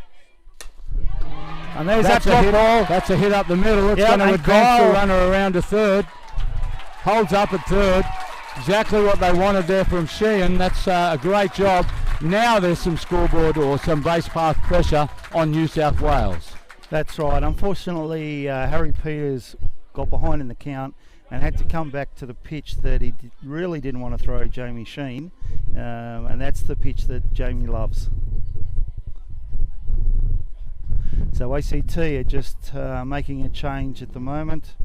So we've got Jared Bradbury coming out, and if I look at my lineup sheet, Justin Laskowski will be entering the game, and as mentioned before, he's a Canadian junior player that played for the national team last year at Midland, Michigan, where Canada ended up coming 3rd.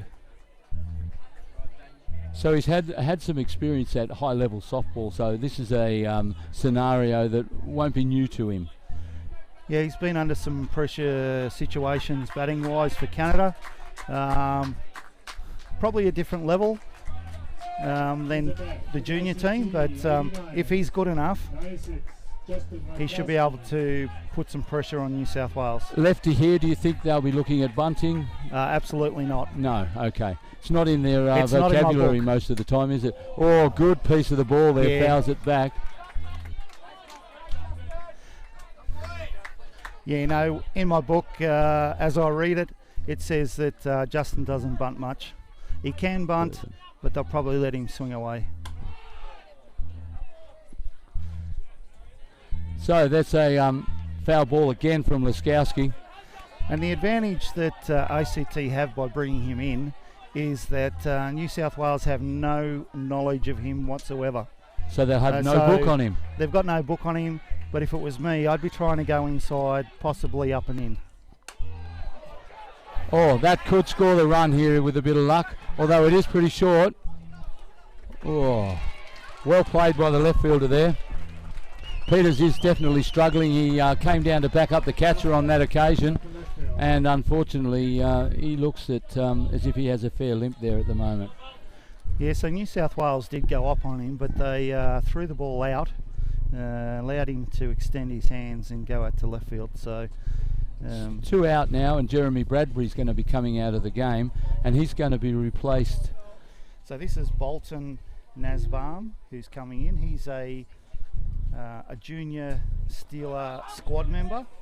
So he'll be going away to the Knox Bailey Shield next Monday to play for the ACT. What was his name again? Bolton Nasbaum. Bolton Nasbaum. Outstanding name. Bolton Nasbaum comes in for the ACT with 2 out, runners on first and third. The ACT, this is a very, very precious situation to put a young bloke in. They obviously think very highly of him. He has batted really well this week. ACT with the delayed steal there. Look, in terms of Bolton, interesting fact is his uncle is actually Spider, who I can't, we used to play against, and I'm sure I'll remember his surname. And 2 balls on Bolton Nasbaum as Josh Mcgovern readies himself. Nasbaum manages to get himself on here. This would be a very big precious hit, and that's a drive into right field. That's a great catch. That unfortunately for me brings back very big memories of an under-16 tournament with the same situation, same type of catch. Outstanding at bat, young man, and that's very unfortunate for the ACT. Drives that into right field. Right fielder lays out and takes a fantastic catch. That's Callum Bichel out there who took that catch, and that has could possibly have won his team the national championship. Absolutely, that could have won the championship for them.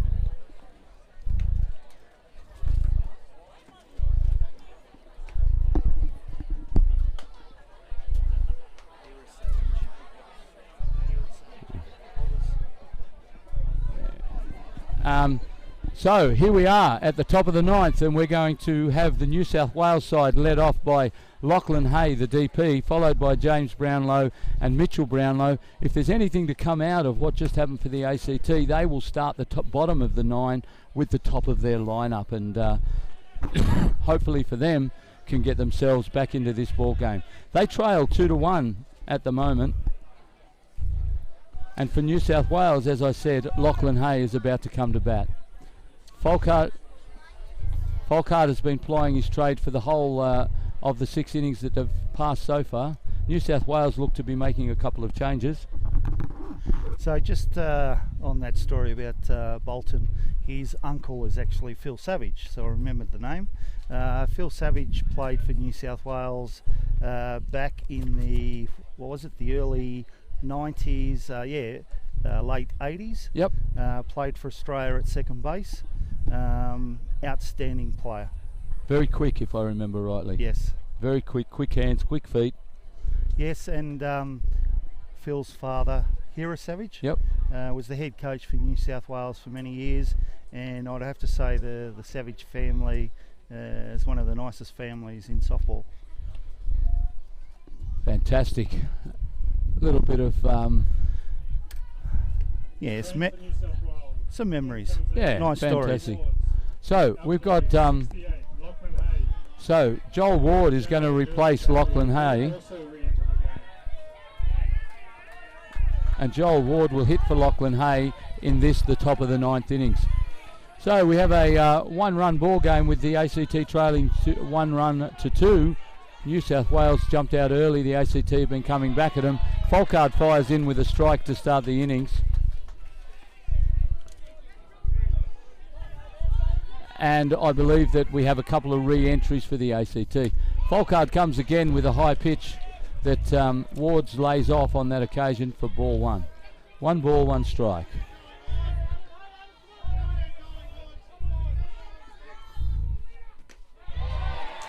That one right across the knee level there for strike 2. Yeah, so we've just been given the changes by the scorers. So we've actually got Lachlan Hay coming out of the game. And that was just Joel Ward's batting. Oh, sorry. My apologies to my co-host. He's Darren's already caught mentioned up that. now. That's good. I was busy talking to the scorer. That's all right. So now, Joel Ward's struck out for the first out of the innings, brings to the plate James Brownlow. Brownlow's had a K2 and a hit to 8 for his previous 2 at-bats. Takes that one up high for ball 1.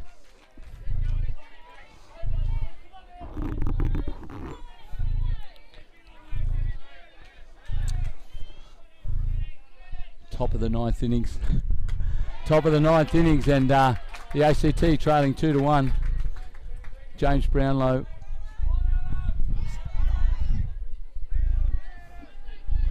So, here we are taking stock again. Folkard readies himself. Brownlow comes to the plate.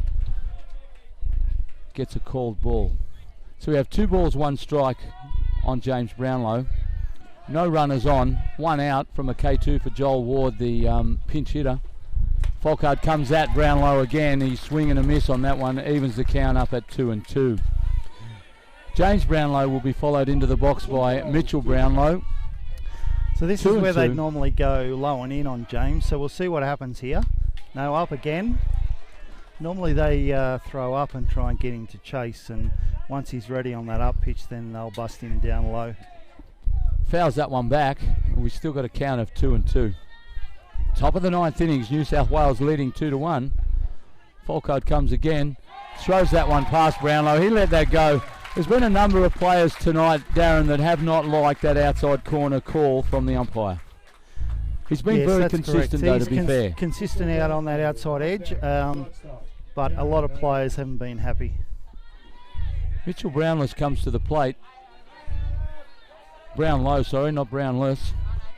We have 2 out on 2 strikeouts from Folkard. Folkard goes low and out with that one. Brownlow chases, and we have a strike 1. They'll be looking to get a little bit more on their lead here, given that they're only ahead 2-1 New South. But I would suggest that that Adam Folkard and the ACT side will be working extremely hard to keep it as close as possible, to giving themselves every opportunity to come back in the top bottom of the 9th. The ACT will try and keep this as tight as possible.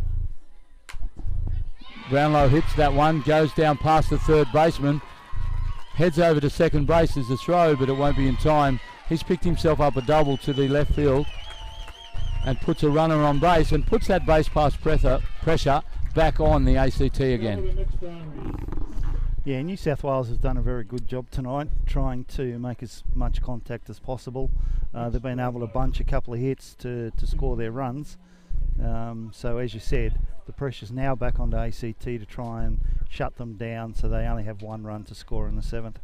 Now, the New South Wales are making a change. I would suggest that Kieran O'Leary is not going to take his place in the batter's box, and they'll be replacing him with somebody. We're yet to find out who it is.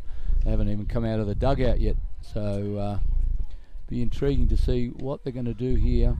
2 out in the top of the 9th with a runner at second by virtue of that double down the left field line. Jaden Latch will be on deck. So number 79 has entered the game for New South Wales, and that's Hayden Cajun. Now Hayden Cajun, he's a unique batter. He can actually bat left or right depending on the side the pitcher throws. So Adam's throwing from the right side, so he'll bat left-handed at this at-bat. Try and keep the ball coming into him rather than going away from him, yep. So he faces up for his first pitch of the ball game, does Cajun. Folkard goes with a rise pitch up. Norton's equal to the task, catches that one, and the call is a ball. ACT trailing 2-1. Hayden Cajun is in the game for his first at-bat. Takes another high pitch from Folkard for ball 2. Yes, New South Wales previously have had a batter that could bat both sides in Joel Southam. He also played for the Steelers program, and same thing, would hit on the opposite side to where the pitcher was throwing. As you said, allowing that ball to come into him instead of away from him. Norton goes out and has a quick chat with Folkard. Readies himself again for the next pitch. Runner at second base with 2 out. Hayden Cajun is the hitter. Folkard taking his time with this pitch. Oh, brings it back, and that one gets away from him. He lands about halfway to the thing for ball 3. Not an overly important spot to be in here for Folkard, given that they have a free base there. It's and then they'll be facing the number 9 hitter. So not perfect to be walking in, but not a terrible spot to be in either. As he comes with the rise pitch, you didn't want that though. Now that runner has got across to third base, and Hayden Cajun will find himself at first base by virtue of a base on balls. Brings to the plate now Jaden Latch, the catcher for New South Wales, who has had an E8 and a 5-3 so far tonight. So at the moment, New South Wales re-entering Kieran O'Leary back to first base.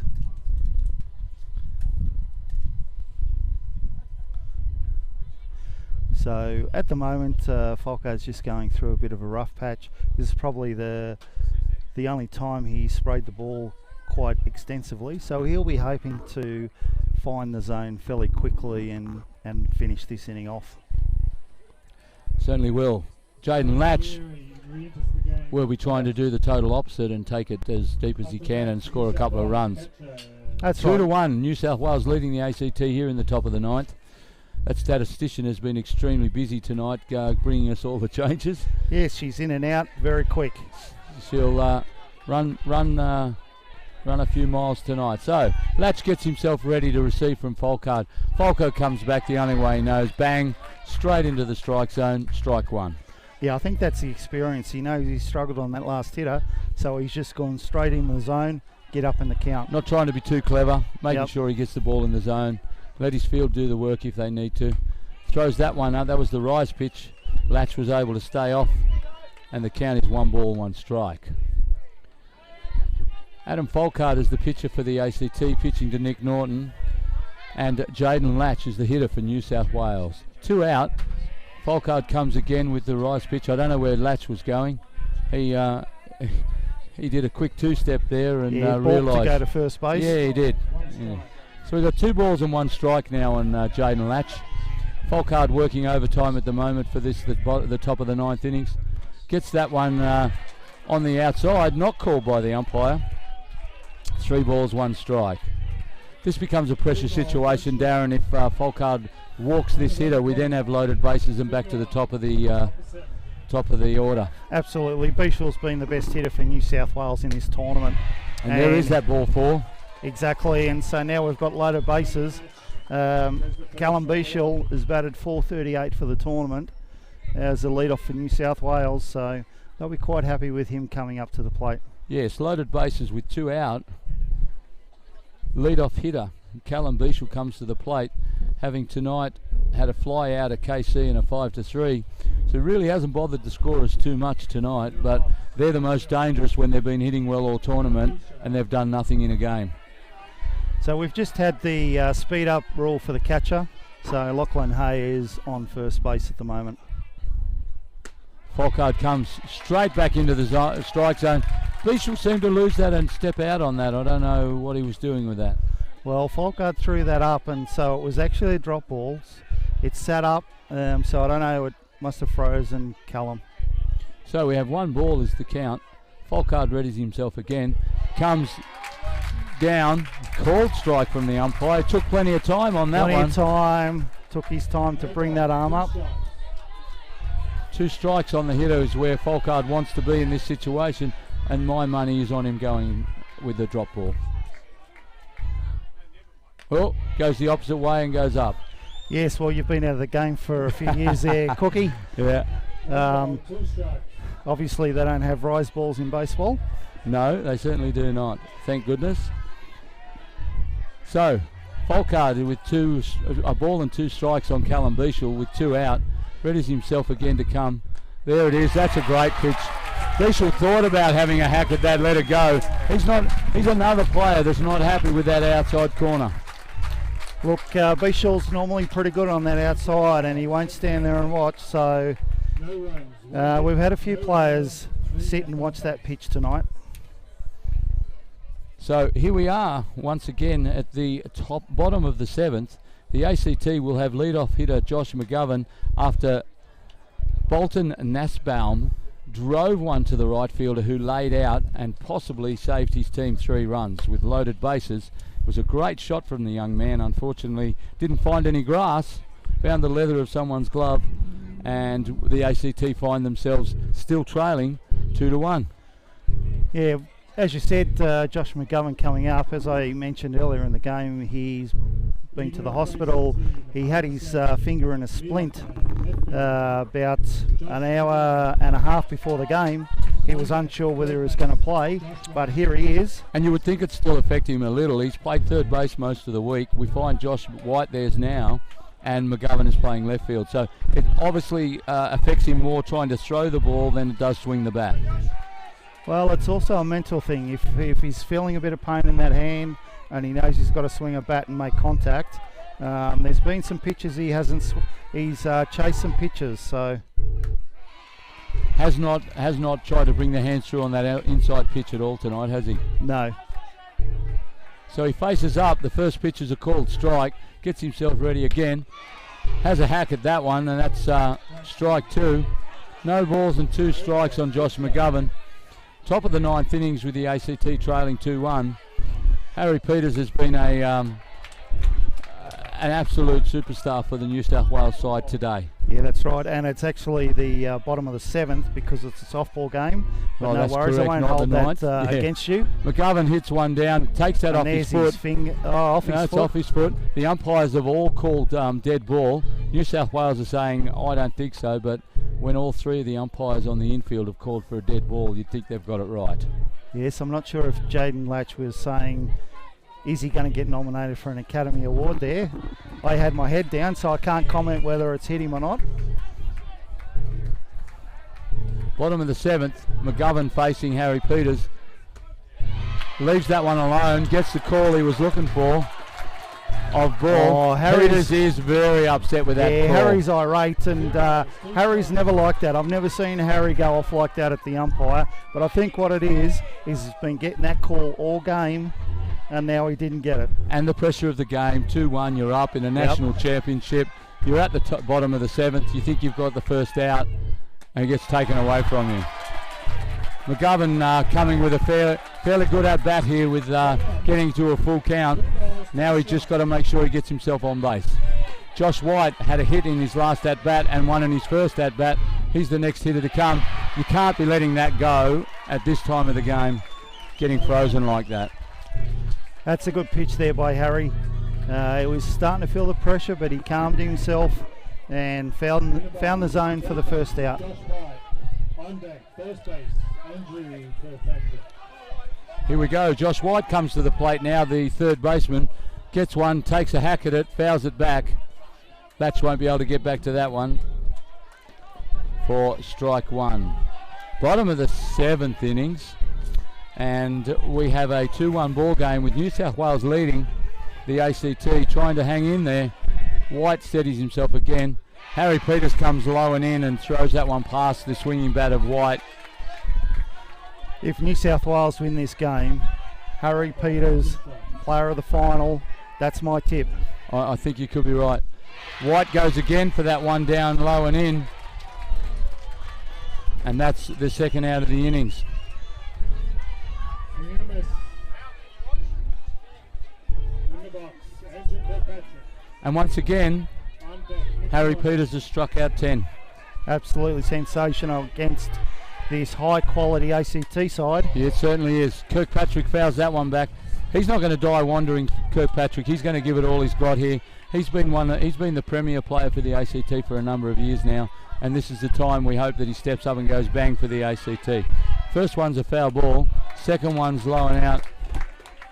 Well, situation here, Darren, for me as a coach, I'd be going past him. I wouldn't be taking him on. I'd be going past him. I'd be just going to the next guy. Oh, look. He's a known pressure hitter. Absolutely, but if they stay down on him, I think they can get a ground ball. So they've just got to be very careful on the up ball. Well, it's 2 And out. In terms of Harry, he'd be saying, well, if I'm going to win this, I want to beat the best guy. Yeah, there you go. That's 3 balls now for Kirkpatrick. And as you've said, they're trying to stay away from him, so I suppose if they walk him by nibbling on the outside, they won't really care. Yeah, they get a call here or call there and things change. So Peters gets himself ready again. He's got 2 out already in this, the bottom of the 7th. Throws that one away. I don't think there's any fatigue there on that at-bat. I just think they were trying to keep it away from him, but every pitch went in the same. If you were in an early game and that went there, you'd think there was something wrong with your release point, your fatigue, something or other. Yep. Well, Nick Norton's up to bat, and he's batted 500 before this, up to this final.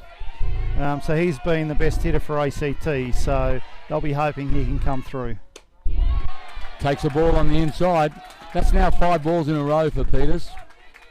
Yeah, I wouldn't be too concerned. As you said, he was just laying it out for Chi, so...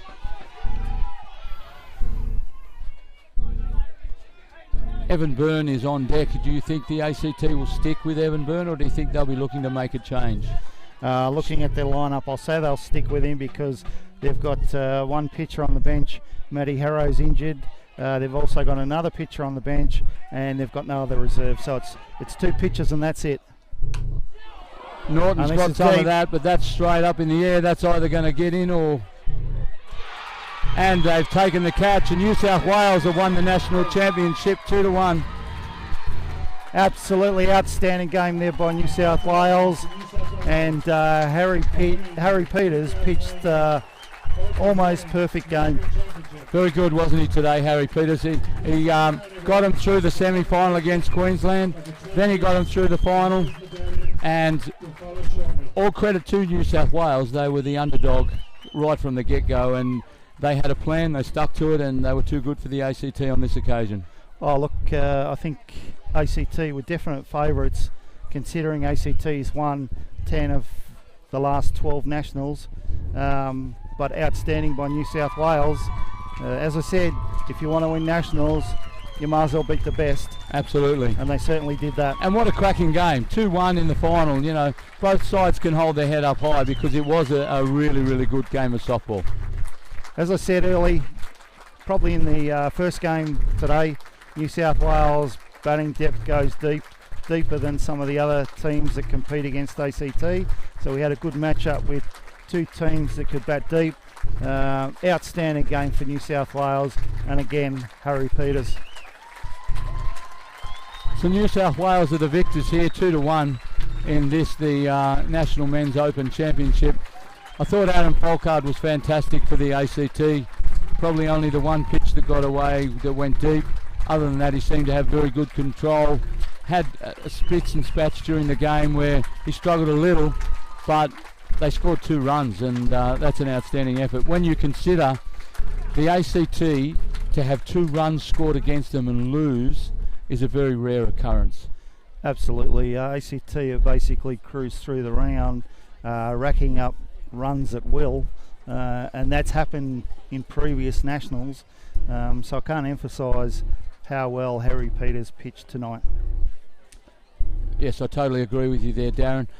Harry Peters for mine would be the man of the match.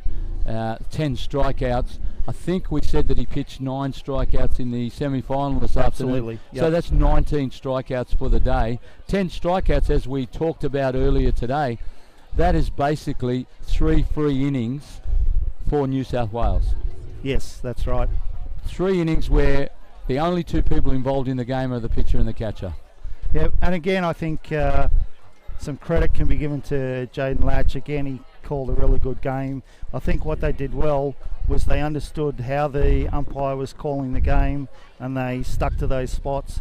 And some would argue maybe getting a couple of free strikes, but the game is about trying to pitch to the umpire, and if he's calling in certain spots, he's going to call it a ball outside the plate, then you just keep throwing it a ball outside the plate. Absolutely, and what happens is it's about which team can adjust the best and that was New South Wales. Absolutely it was. So thank you for joining me again tonight, Darren. It's been a pleasure working with you. New South Wales are the victors on this occasion, 2-1, and the ACT can really hold their head up high. I know they'll be disappointed. They expected to win today, and you know what? It's great for Australian softball when teams like that do get beaten. You don't like to see it as an ACT supporter, but realistically, for softball in Australia, it's great for a young guy like Harry Peters, who probably in the next 3 to 5 years is going to have to stand up, take the mantle from Folkard and Kirkpatrick as they come to the twilight part of their careers. Absolutely. Thank you very much, Darren. It's been a pleasure. I'm Wayne Cook. Thank you to Darren Hebditch and to Lang Harrow and Michael Tanner for coming in and helping us out and giving us a little bit of an insight into the Australian Steelers to see where they're going to go in the future, how they're going to keep their team strong. Thank you to the guys from Sportscast for doing the live stream today. It's been a pleasure working with you guys, and we'll sign off now and hopefully catch you at the next Nationals. And thank you very much for listening and watching in, and we hope you enjoyed the coverage.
there any other kids out there that have put their name forward to help out with the presentation this evening?